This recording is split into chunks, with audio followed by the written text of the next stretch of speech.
Okay, to prevent boring the YouTube crowd, I'll show you what I'm doing right now. I've got a test going on. I've determined that the best way to get the unit as hot as I want is to let the drum heat up and then turn it on.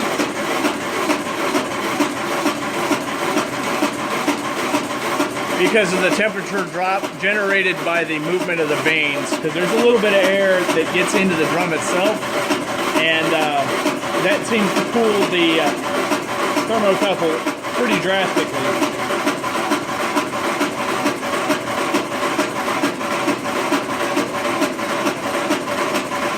Now, running it like this, I've determined that there is no noticeable drop in the temperature generated by the heating elements themselves, because they still read 500 degrees even after 10 minutes of running or so.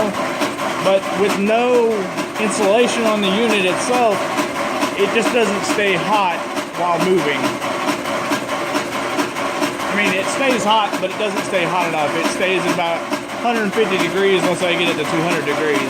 And that may just be that the drum is getting hot, but the air temperature inside is not, because what the thermocouple I have on there is reading is the air temperature only.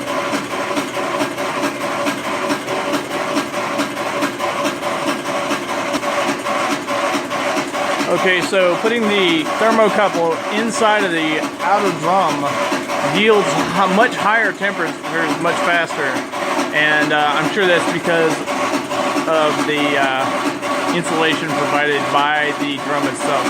So that means that the actual drum is getting hot enough, which is great news for me and for my experiment altogether. So once I get some insulation on this machine, I think I can start roasting coffee. I have to put a spout here and a door, and I have to align the drum better so it doesn't make as much noise. But 300 degrees after approximately 15 minutes of running, that's me turning it on, turning it off. So probably a total of about 8 minutes of actual run time. 313 degrees, I think I can be happy with that.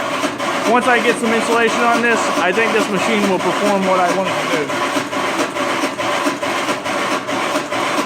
Alright, so let's talk about insulation. The insulation that I plan to use is this stuff.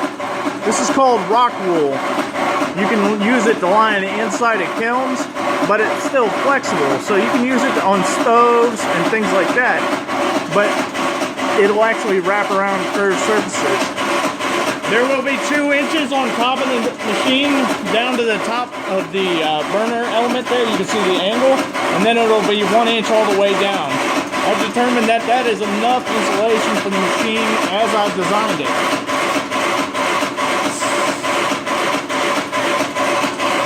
So let me tell you about the control box here, which I'm going to shut the motor off so you can hear me. Let's talk about the control box and what I've changed.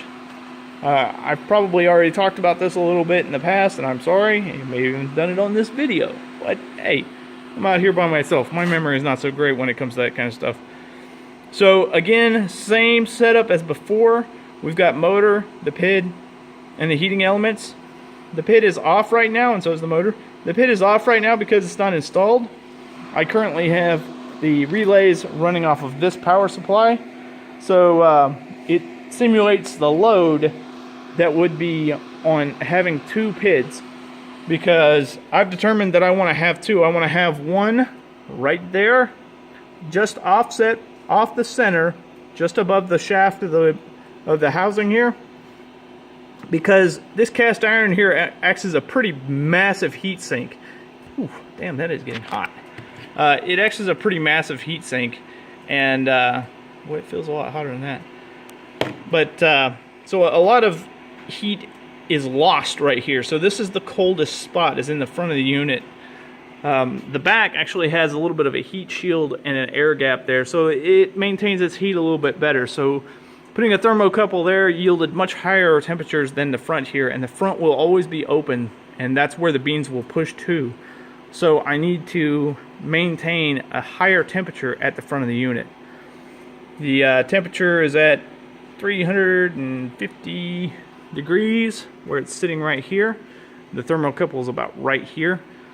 So that means that the without the drum moving, the air does not get circulated around. So there's going to be a major hot spot in the drum itself.